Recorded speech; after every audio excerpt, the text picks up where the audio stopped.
हाय viewers, आज मैं आपको शरत चंद्र चट्टोपाध्याय द्वारा लिखी गई कहानी दत्ता सुनाऊंगी। तो चलिए शुरू करते हैं ये कहानी।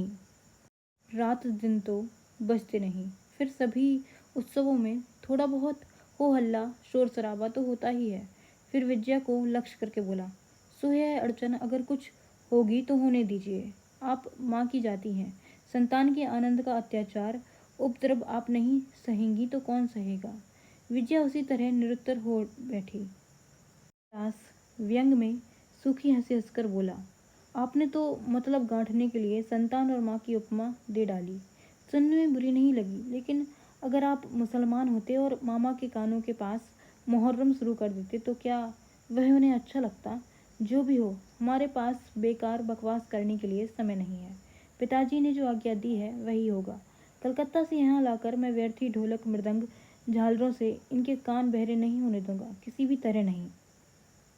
उसके ऊंचे व्यंग और अधिक बिगड़ उठने से कारण आगंतुक की आंखों की चमक बढ़ गई।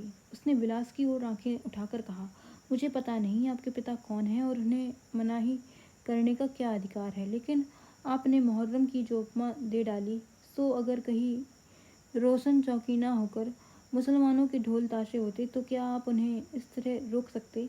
यह केवल निरीह स्वजाति के प्रति अत्याचार नहीं तो और क्या है। विलास एकदम कुर्सी छोड़कर उछल पड़ा। लाल लाल आंखें करके भयानक आवाज में चिल्लाकर बोला, पिताजी के संबंध में सोच समझकर बात करो, कहे देता हूँ, वरना अभी इसी समय तुम्हें दूसरे तरीके से बता दूंगा कि वह कौन है और उनका क्या अधिकार है।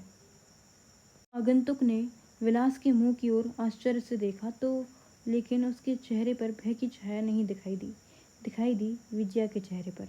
उसके घर में बैठकर उसी के एक अपरिचित अतिथि के प्रति किए गए सभद्र आचरण से क्रोध और लज्जा के मारे उसका सारा चेहरा लाल हो उठा। आगंतुक एक पल विलास के मुंह की ओर देखता रहा, लेकिन दूसरे ही पल उसकी पूरी अपेक्षा करके विजया की ओर आंखें फेर कर बोला, मेरे मामा बड़े आदमी नहीं हैं, उनका पूजा का आयोजन साधारण सा है, फिर भी आपकी निर्धन प्रजा का पूरे वर्ष का यही एकमात्र आनंद उत्सव है। हो सकता है आपको कुछ असुविधा हो, लेकिन क्या प्रजा के लिए आप इतना भी नहीं सह सकेंगी। विलास क्रोध से पागल सा होकर सामने की मेज पर जोर से घूंसा मारकर चीख उठा, नहीं, नहीं सह सकेंगी, कभी नहीं सह सकेंगी। मुट्ठी भर मूर्ख किसानों के पागलपन को सहने के लिए कोई जिम्मेदारी नहीं करता। तुम्हें और कुछ ना कहना हो तो जाओ, हम लोगों का समय व्यर्थ नष्ट मत करो। यह कहकर उसने हाथ से दरवाज़ा दिखा दिया। उसकी तीव्र उत्तेजना से पल भर के लिए आगंतुक सज्जन जैसे हतबुद्धि हो गए, कुछ कह नहीं पाए। लेकिन पिता से विजया ने थोड़ी शिक्षा नहीं पाई थी। उसने शांत और धैर्य से विलास की ओर देखकर कहा, आपके पिता मुझे बेटी के समान स्नेह करते हैं, इसलिए शायद उन्होंने इनकी पूजा बंद करा दी है, लेकिन अगर 3-4 दिन थोड़ा हो हल्ला होता भी रहे तो क्या हर्ज है। विजया की बात पूरी नहीं हो पाई थी कि विलास ने उतनी ही ऊंची आवाज में विरोध किया, यह हो हल्ला असहनीय है, आप जानती नहीं, इसलिए। विजया ने मुस्कुराते हुए कहा, होने दीजिए, हल्ला गुल्ला 3 दिन ही होगा ना। अगर कलकत्ता होता तो आप क्या करते। वहाँ तो आठों पहर कानों के पास तोपें दकती रहें तो भी चुप रहकर सहना पड़ता है।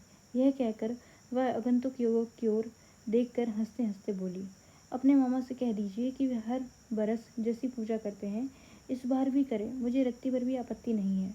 आगंतुक और विलास बाबू दोनों ही आश्चर्यचकित होकर विजया की ओर देखने लगे।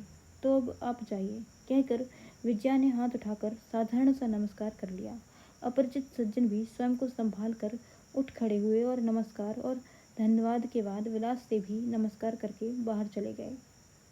क्रोध के मारे विलास ने दूसरी ओर आंखें फिराकर उसे अस्वीकार कर दिया, लेकिन विजया और विलास जान नहीं पाए कि वह अपरिचित युवक ही उस सर्वाधिक मुख आसामी जगदीश का बेटा है। Thank you for watching.